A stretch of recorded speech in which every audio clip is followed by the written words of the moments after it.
Bismillahirrahmanirrahim. Assalamu alaikum student class. How are you? I hope you all are well. Stay home, stay safe. Chapter number 11. Okay students, जैसे कि previous lecture में हमने discuss किया था कि sound intensity level और उसके लिए हमने कुछ फॉर्मूलाज को डिस्कस किया था। आज जो टॉपिक हमने डिस्कस करना है वो है रिफ्लेक्शन ऑफ साउंड या एको। ठीक है, तो इसकी बहुत सारी एग्जांपल्स जो हैं हम अपनी डेली लाइफ में देखते हैं, हमने बहुत जो है वो ऑब्जर्व भी किया है। आपने देखा होगा कि अक्सर जब हम किसी ऊंची बिल्डिंग पे या माउंटेन के करीब हिली एरियाज वाली साइड पे जाएं तो हम अगर वहां पे बोलें तो हमें कुछ देर बाद, कुछ टाइम के बाद जो है हमें अपनी ही आवाज जो है वो पलट कर सुनाई देती है। तो ये क्या चीज है, इसको हम क्या कहते हैं, एको कहते हैं या रिफ्लेक्शन ऑफ साउंड कहते हैं। कि एक सरफेस के साथ टकराने के बाद जो आवाज, टकराने के बाद आवाज जो फर्स्ट मीडियम में यानी कि हम तक जो वापस आती है उसी फिनोमिना को हम क्या कहते हैं, एको या रिफ्लेक्शन ऑफ साउंड। यहाँ डेफिनेशन भी आपके पास लिखी है, when the sound is incident on the surface of a medium it bounce back into the first medium। ठीक है, तो दिस फिनोमिना इज कॉल्ड एको या रिफ्लेक्शन ऑफ साउंड। जैसे कि आपको पिक्चर में नजर आ रहा है कि क्या है कि एक शख्स जो है वो जिसको हमने सोर्स कहा हुआ है, ठीक है, वो क्या है कि हिली एरियाज में है वो, और वो क्या कर रहा है कि हेलो बोला। ठीक है, तो उसको जो है अपनी आवाज सुनाई देगी। वो टाइम जो है वो 0.1 सेकेंड के बाद जो है वो हम एको की आवाज जो है वो हम तक आती है। ठीक है, अब क्या है कि हमें सोर्स का और जो है वो पहाड़ का जो हिल का है, इन दोनों का डिस्टेंस जो है वो अगर हमें फाइंड करना है तो हम इस फॉर्मूले के जरिए फाइंड कर सकते हैं, D = VT।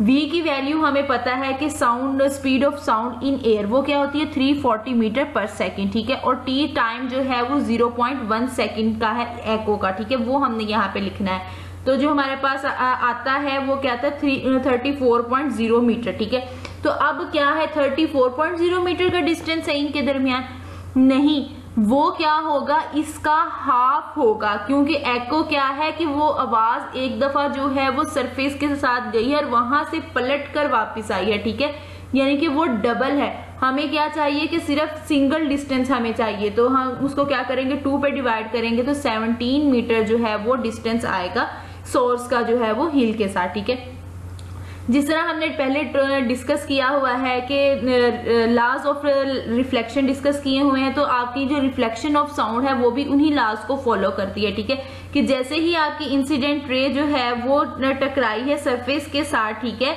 यानी कि जो आपकी आवाज है वो क्या है, इंसिडेंट रे है, और सरफेस यहाँ पे आप लगा लें वो हिल है हमारे पास। ठीक है, उधर से रिफ्लेक्ट जो रे हो रही है यानी कि एको जो आ रही है वो क्या है, वो इधर आपको जैसे फिगर में नजर आ रहा है, उसको हमने अपनी आवाज को क्या कहा, इंसिडेंट रे, और एको जो है वो रिफ्लेक्टेड रे। तो इन दोनों का एंगल जो है वो हमारे पास हमेशा क्या होता है, इक्वल होता है, I = R। ठीक है, angle of incidence is equal to angle of reflection, और तीनों जो हैं ये एक ही प्लेन पे लाई करते हैं। ठीक है, ओके स्टूडेंट्स, एको को समझने के लिए हम एक एक्सपेरिमेंट करते हैं जिसमें हम देखेंगे कि कैसे जो है आवाज टकराने के बाद हम तक आती है, और किस तरह जो है हमने अभी डिस्कस किए थे कि लाइट ऑफ रिफ्लेक्शंस के जो है रूल वो यहाँ पे अप्लाई होते हैं। ठीक है, इसके लिए हमने क्या करना है, 2 पाइप्स लेने हैं। ठीक है, और एक साइड पे जो है वो हमने पाइप के क्या रख देना है, स्टॉप वॉच रख देनी है, ताकि जो उसकी आवाज है वो हम दूसरी जो पाइप है जहां पे आपको जैसे कि फिगर में नजर आ रहा है उधर कान से जो है वो हम उसकी आवाज सुनेंगे। ठीक है,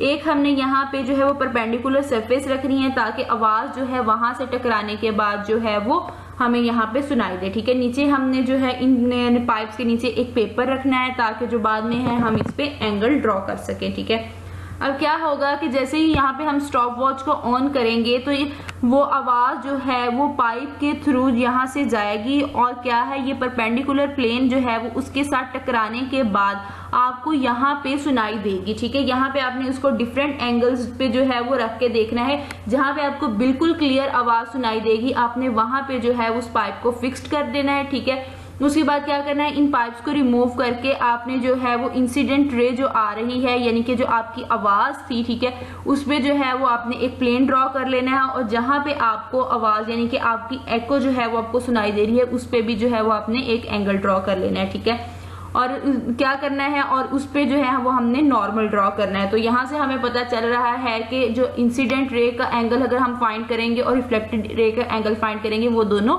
इक्वल होंगे। ठीक है, और यहाँ वो तीनों एक ही प्लेन पे लाई कर रहे हैं, ठीक है। Okay students, now we discuss speed of sound. इसमें हमने देखना है डिफरेंट मटेरियल्स में, डिफरेंट मीडियम में जो है वो स्पीड ऑफ साउंड जो है वो क्या होती है, ठीक है। गैसेस में स्पीड ऑफ साउंड जो है वो सबसे कम होती है, ठीक है, और गैसेस की निस्बत जो 5 टाइम्स ग्रेटर होती है लिक्विड्स में और 15 टाइम्स ग्रेटर होती है वो सॉलिड्स में। जैसे कि हमने पहले डिस्कस किया है एको को, एको में इसकी बेस्ट एग्जांपल आप इस तरह देख सकते हैं सॉलिड्स की कि किस तरह वहां पे जो है स्पीड ऑफ साउंड ज्यादा होती है। क्या आपने देखा कि ऑडिटोरियम्स जो होते हैं हमारे पास वो बहुत ज्यादा एक बड़ा एरिया है, ठीक है, तो वहां पे हमारी जो आवाज है वो बहुत ज्यादा गूंजती है, एको जो है वो बहुत ज्यादा होता है, ठीक है। तो हम एको को रिड्यूस करने के लिए आपने देखा होगा कि बहुत बड़े कर्टन्स जो हैं वो लगाए जाते हैं चारों तरफ, ठीक है। तो वो क्या करते हैं, वो हमारी आवाज को एब्जॉर्ब कर लेते हैं, जिससे जो है वो एको जो है वो कम हो जाती है, ठीक है। अब हमारे पास जो है स्पीड ऑफ साउंड जो है वो अफेक्ट होती है, कुछ कंडीशंस हैं जिन पे वो अफेक्ट होती है, टेम्परेचर, प्रेशर और ह्यूमिडिटी पे, ठीक है। अगर हमारे पास फ्रीक्वेंसी और लैम्डा है तो हम स्पीड ऑफ साउंड जो है वो फाइंड कर सकते हैं। जो फॉर्मूला हमारे पास क्या है, V = F lambda. Speed of sound in various mediums, यहाँ पे आपको डिफरेंट मीडियम्स दिए गए हैं, गैसेस, लिक्विड और सॉलिड्स, और उनमें जो है वो स्पीड ऑफ साउंड जो है आपको बताई गई है, ठीक है। इनमें से जो कुछ है वो बहुत ज्यादा इंपॉर्टेंट है, इनको आपने जो है वो अच्छे तरीके से देख लेना है, और आपकी बुक में भी यहाँ पे बना हुआ है टेबल, ठीक है। तो यहाँ पे जैसे ऑक्सीजन है, ये बहुत इंपॉर्टेंट है, एयर है, ठीक है। इसके अलावा हमारे पास एल्यूमिनियम आ जाता है, स्टील है, सी वाटर, ये तमाम जो है ये इंपॉर्टेंट है, ये अक्सर जो है वो MCQs में आते रहते हैं, तो आपने इनको अच्छे से जो है वो देख लेना है और याद कर लेना है, ठीक है। ओके स्टूडेंट्स, एंड में जो है वो आपके लिए असाइनमेंट है, आपने एग्जाम्पल 11.2 और 11.3 जो है वो सॉल्व करके असाइनमेंट जो है वो सबमिट करवानी है। जो हमने दोनों फॉर्मूलाज डिस्कस किए हैं सेम वही फॉर्मूलाज इस एग्जाम्पल में लगने हैं, ठीक है। मुझे उम्मीद है कि आप इनको सॉल्व कर लेंगे। आज का लेक्चर हमारा यहाँ पे कंप्लीट होता है। आज हमने एको को डिस्कस किया, ठीक है, और उसके लिए हमने एक एक्सपेरिमेंट देखा, और उसके बाद हमने स्पीड ऑफ साउंड को डिस्कस किया, और उसमें हमने देखा कि डिफरेंट मीडियम में जो है वो स्पीड ऑफ साउंड जो है वो क्या है, ठीक है। आई होप आपको आज के लेक्चर की समझ आ गई होगी। Thank you for watching.